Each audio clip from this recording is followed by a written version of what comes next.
ഏവരെയും പുതിയ വാർത്തകളിലേക്ക് ഞാൻ സ്വാഗതം ചെയ്യുകയാണ്.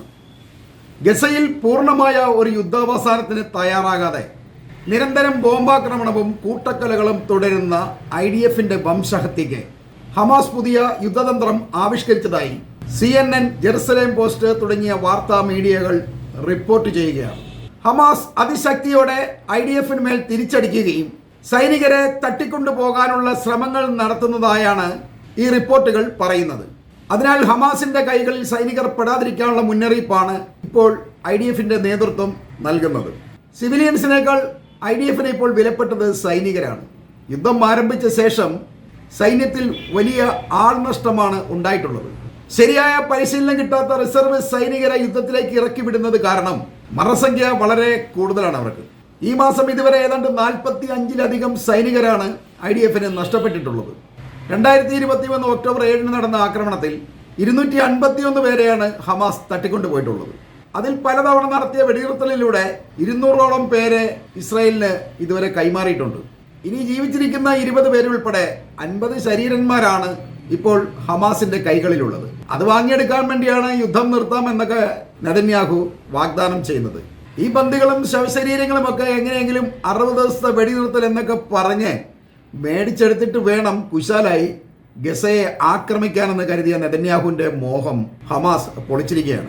ഇനി യുദ്ധം പൂർണ്ണമായി നിർത്തിയിട്ട് ട്രംപിന്റെ കയ്യൊപ്പോടുകൂടി ഒരു മുദ്രപത്രവും മുന്നാധാരവും എല്ലാം ഉൾപ്പെടെ വന്നാൽ മാത്രമേ ഉള്ളൂ നമുക്ക് ഈ യുദ്ധം എന്ന കലാപരിപാടി അവസാനിപ്പിക്കാൻ കഴിയൂ എന്നാണ് ഹമാസ് പറയുന്നത്. ആ ദേഷ്യം തീർക്കാൻ ഗസയിലുള്ള നിരപരാധിയായ ആൾക്കാരുടെ മേൽ കൂടുതൽ ബോംബുകളിട്ട് കൂട്ടക്കൊലകൾ നടത്തിക്കൊണ്ടാണ് നെതന്യാഹുവിന്റെ സംഘം ഭീകരാഭ്യാസം നടത്തുന്നത്. ഗസയിലെ ആരോഗ്യ കേന്ദ്രത്തിൽ ക്യൂ നിന്നിരുന്ന കുട്ടികളെ വരെ ഇസ്രായേൽ ഭീകരർ ബോംബാക്രമണത്തിലൂടെ കൊലപ്പെടുത്തുന്ന ദാരുണമായ സംഭവമാണ് ഇപ്പോൾ ഗസയിൽ സ്ഥിരമായി നടന്നുകൊണ്ടിരിക്കുന്നത്. അതുകൂടാതെ ഭക്ഷണത്തിന് വരുന്ന ആൾക്കാരെ വെടിവെച്ചത് കൊല്ലുന്ന കാര്യവും നമ്മൾ ഇതിനു മുമ്പ് ചർച്ച ചെയ്തിട്ടുണ്ട്. അങ്ങനെ ദിവസവും ഗസയിൽ ഈ ഇസ്രായേലി ഭീകരർ കൂട്ടക്കൊലകൾ നടത്തിക്കൊണ്ടിരിക്കുകയാണ്. ഇതിനു പകരമായി വെറും യുദ്ധം കൊണ്ട് മാത്രം ഇക്കാര്യം അവസാനിപ്പിക്കാൻ കഴിയില്ല എന്ന് മനസ്സിലാക്കിക്കൊണ്ടാണ് സൈനിസ്റ്റ് സൈനികരെ ബന്ദികളാക്കി ഇസ്രായേലുമായി ഒരു വിലപേശൽ നടത്താനുള്ള ശ്രമം ഹമാസ് നടത്തുന്നത്. സാധാരണ ജനങ്ങളെക്കാൾ സൈനികരെ ബന്ദികളാക്കിയാൽ അത് ഇസ്രായേലിനെ ഒരു യുദ്ധവിരാമ ചർച്ചകൾക്ക് കൂടുതൽ പ്രേരിപ്പിക്കും എന്നൊരു വിശ്വാസമാണ് ഹമാസിനുള്ളത്. ഇതിനുവേണ്ടി ഗസയുടെ പല ഭാഗങ്ങളിൽ ചെറിയ ചെറിയ സംഘങ്ങളാക്കിക്കൊണ്ടാണ് ഹമാസ് അവരുടെ പോരാളികളെ വിന്യസിച്ചിരിക്കുന്നത് എന്ന് IDF പറയുന്നു. അതുകൊണ്ട് ഒരു കാരണവശാലും ഇവന്മാരുടെ കൈക്ക് പോയി ചാടിക്കൊടുക്കരുത് എന്നാണ് ഈ സൈനിക നേതൃത്വം പറഞ്ഞുകൊണ്ടിരിക്കുന്നത്. 2 കൊല്ലത്തോളമായി യുദ്ധം ചെയ്തിട്ടും ഇസ്രായേൽ സൈന്യത്തിന് ഗസയിൽ വിജയിക്കാൻ കഴിയാത്തത് ഹമാസിന്റെ ഗറില്ല തന്ത്രങ്ങളെ മനസ്സിലാക്കാൻ കഴിയാത്തത് കൊണ്ടാണെന്നാണ് പൊതുവെ ഒരു വിലയിരുത്തലുള്ളത്. ഇസ്രായേൽ സൈന്യം ലോകത്തിലെ ഏറ്റവും ശക്തിയുള്ള ഒരു സൈനിക സംവിധാനമായിട്ടാണ് അറിയപ്പെടുന്നത്. അതേസമയം ഇസ്രായേലിന് ചില ബലഹീനതകളും പരിമിതികളും ഉണ്ട് എന്ന് നമ്മൾ മനസ്സിലാക്കണം. പ്രത്യേകിച്ച് ഇപ്പോഴത്തെ ഗസ യുദ്ധത്തിലൂടെ അത് കൂടുതൽ വ്യക്തമായിട്ടുമുണ്ട്. ഗസ പോലെയുള്ള ഗുരുതരമായ ജനസാന്ദ്രത പ്രദേശങ്ങളിൽ യുദ്ധം നടത്തുന്നത് ഇസ്രായേലി സൈന്യത്തെ സംബന്ധിച്ച് വളരെ സാങ്കേതികമായി ബുദ്ധിമുട്ടുള്ളൊരു കാര്യമാണ്. ഹമാസിന്റെ തുരങ്കങ്ങളാണ് IDF സൈന്യത്തെ ഏറ്റവും അധികം കുഴപ്പിക്കുന്നത്. എത്ര കരുതിയിരുന്നാലും അപ്രതീക്ഷിതമായ ആക്രമണങ്ങളാണ് ഈ തുരങ്കങ്ങളിലൂടെ പെട്ടെന്ന് കയറി വരുന്ന ഹമാസ് പോരാളികൾ നടത്തുന്നത്. തന്നെയുമല്ല, പൊളിഞ്ഞു കിടക്കുന്ന കെട്ടിടങ്ങളിലൊക്കെ ഈ പോരാളികൾ ഒളിച്ചിരുന്ന് സൈനിക വാഹനങ്ങളെ ലക്ഷ്യമാക്കി ഷെല്ലുകളും ബോംബുകളും ഉപയോഗിച്ച് ആക്രമണം നടത്തുമ്പോൾ ഒരിക്കലും ഈ സൈനികർക്ക് അതിൽ നിന്നും രക്ഷപ്പെടാൻ കഴിയുന്നില്ല എന്നുള്ളതാണ് വാസ്തവം.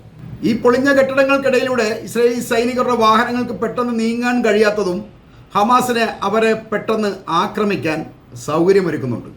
പിന്നെ മാസങ്ങളായി യുദ്ധം നീളുന്നത് കൊണ്ട് ഇസ്രായേലി ജനങ്ങളും സൈനികരും വല്ലാതെ ക്ഷീണിച്ചിട്ടുണ്ട് എന്നൊരു യാഥാർത്ഥ്യമുണ്ട്. രാജ്യം സാമ്പത്തികമായും സാമൂഹികമായും വളരെയധികം തളർച്ചയാണ് നേരിട്ടിരിക്കുന്നത്. ഗസയിലെ സിവിലിയൻ പ്രദേശങ്ങളിൽ നിരന്തരം ബോംബ് ചെയ്യുന്നത് മൂലം അന്താരാഷ്ട്ര തലത്തിൽ മാത്രമല്ല ഇസ്രായേലിനെ ഇതുവരെ അനുകൂലിച്ചുകൊണ്ടിരുന്ന യൂറോപ്പിൻ്റെയും UN-ൻ്റെയും ഒക്കെ അപ്രീതിക്ക്, അതായത് അവരുടെ വിമർശനങ്ങൾക്ക് കാരണമായിട്ടുണ്ട്. ഇത് നെതന്യാഹുവിനും അയാളുടെ സൈന്യത്തിനുമൊക്കെ വലിയ പ്രഷറാണ് നൽകുന്നത്. യുദ്ധം നിർത്തണം എന്നൊരു നിലപാടാണ് യൂറോപ്പും UN-ഉം ഒക്കെ നിരന്തരം നെതന്യാഹുവിനോട് പറഞ്ഞുകൊണ്ടിരിക്കുന്നത്. തന്നെയുമല്ല, നെതന്യാഹു ഒരു യുദ്ധ കുറ്റവാളിയാണെന്ന് വരെ അവർക്കിപ്പോൾ പറയേണ്ടി വന്നിരിക്കുകയാണ്. അയാൾ അതിൻ്റെ വിചാരണ നേരിടണം എന്നും പല കോണുകളിൽ നിന്നും ആവശ്യം ഉന്നയിക്കുന്നുണ്ട്. അതുകൂടാതെ ഹമാസിനും ഹിസ്ബുള്ളയ്ക്കുമൊക്കെ സിറിയ, ഇറാഖ്, ലെബനോൻ വഴി കൂടുതൽ ആയുധങ്ങൾ എത്തുന്നത് മൂലം അവരെ തോൽപ്പിക്കാൻ ഇസ്രായേൽ സൈന്യത്തിന് ഒരിക്കലും കഴിയില്ല എന്നുള്ളതാണ് വാസ്തവം. ഇത് യുദ്ധം തുടർന്ന് മുന്നോട്ട് പോകാൻ വളരെയധികം കാരണമാവുന്നുണ്ട്. അതിലും പ്രധാനം ഗസയിലെ ഇസ്രായേലി ഭീകരതയെ തുറന്നു കാട്ടുന്ന സോഷ്യൽ മീഡിയ പ്രചാരണങ്ങളാണ്. ഗസയിൽ നിന്ന് വരുന്ന വീഡിയോകളും ചിത്രങ്ങളും ഇതിന്റെ ഭീകരത കൃത്യമായി ലോകത്തിന്റെ മുന്നിൽ കാണിച്ചു കൊടുക്കുകയാണ്. ഇത് ഇസ്രായേലിനെ അനുകൂലിക്കുന്നവരുടെ പോലും വായടപ്പിക്കാൻ കാരണമാകുന്നുണ്ട്. തന്നെയുമല്ല, ഇക്കാര്യങ്ങൾ കൊണ്ട് ഗസയ്ക്ക് പിന്തുണ വർദ്ധിക്കുകയും ചെയ്യുന്നുണ്ട്. ഇതിന്റെ കുഴപ്പം, യുദ്ധം നടക്കുമ്പോൾ സ്വന്തം രാജ്യത്തെ ജനങ്ങൾ ആ രാജ്യത്തെ ഭരണകൂടത്തോടൊപ്പം നിൽക്കേണ്ടതിന് പകരം ഇസ്രായേലി ജനങ്ങൾ പോലും ഇപ്പോൾ നെതന്യാഹുവിനും അയാളുടെ സർക്കാരിനും ഈ സൈന്യത്തിനുമൊക്കെ എതിരാണ്. അവർ നെതന്യാഹുവിനെ കഠിനമായി വെറുക്കുന്നു. അയാളെ കൊല്ലാൻ ജൂതർ പോലും ശ്രമിക്കുന്നു എന്നുള്ളത് ഇതിന്റെ ഒരു പ്രത്യാഘാതമാണ്. തന്നെയുമല്ല, പലസ്തീൻ പ്രശ്നം ഇപ്പോൾ മതപരമായ ഒരു വംശഹത്യമായി വിലയിരുത്തപ്പെടുന്നതിനാൽ ലോകമാകെയുള്ള മുസ്ലിം സമൂഹത്തിൽ ജൂതർക്കെതിരായിട്ടുള്ള വെറുപ്പ് കാര്യമായി തന്നെ പടർന്നിട്ടുണ്ട്.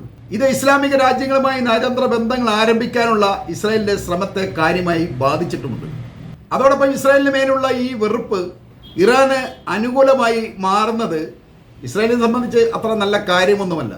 സുന്നി ഷിയ പ്രശ്നം പറഞ്ഞുകൊണ്ട് ഇതുവരെ ഇറാനെ മാറ്റി നിർത്തിയിരുന്ന സുന്നി മുസ്ലിങ്ങൾ ഇപ്പോൾ ഇസ്രായേലിനെ പൂർണ്ണമായും നശിപ്പിക്കാൻ ഇറാനെ കഴിയൂ എന്ന് വിശ്വസിക്കുന്നത് കൊണ്ട് ഇറാനൊപ്പം ചേരുന്നത് ഇസ്രായേലിനെ വല്ലാതെ ഭയപ്പെടുത്തുന്നുണ്ട്.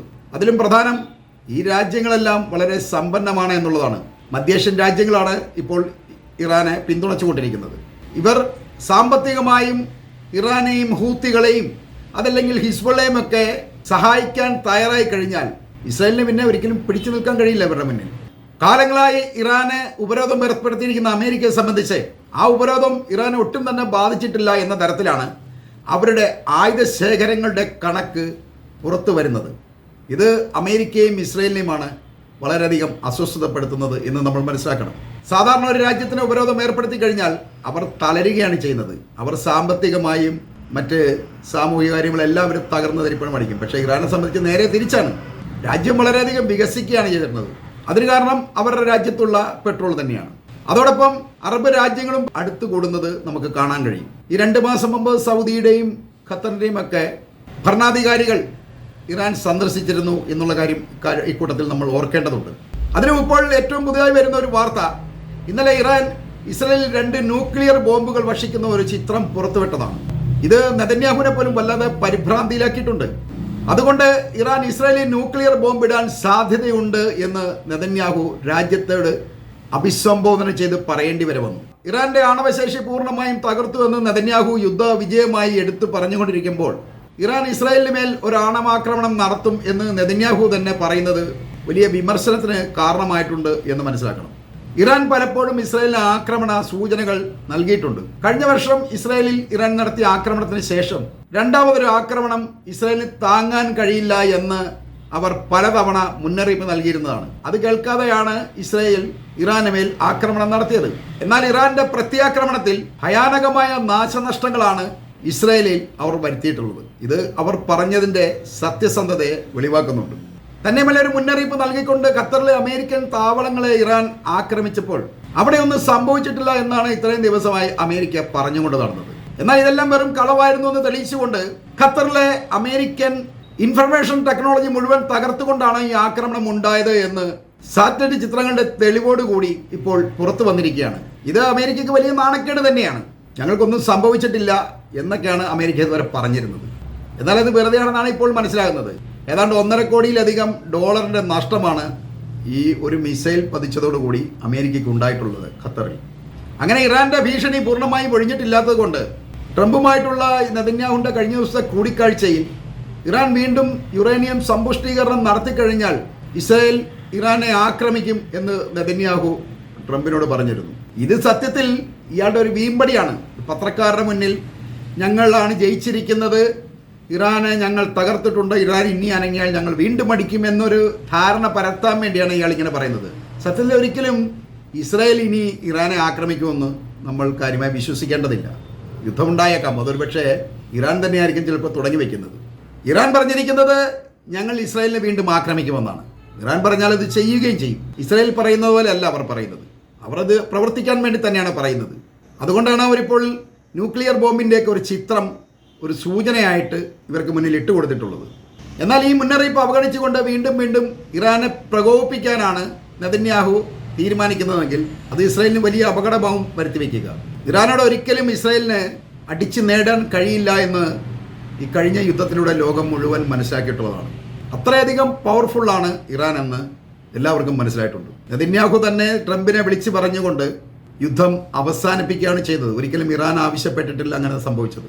എന്നിട്ടും ഇതൊന്നും പഠിക്കാതെ വീണ്ടും വീണ്ടും ഓരോരോ പ്രശ്നങ്ങളുണ്ടാക്കി ഇറാനെ പ്രകോപിപ്പിക്കുകയും ഗസയിൽ ആക്രമണം തുടരുകയും ചെയ്യുകയാണെങ്കിൽ അത് ഇസ്രായേലിൻ്റെ നാശമാണ് എന്ന് പറഞ്ഞുകൊണ്ട് ഞാൻ ഈ വീഡിയോ ഇവിടെ അവസാനിപ്പിക്കുകയാണ്.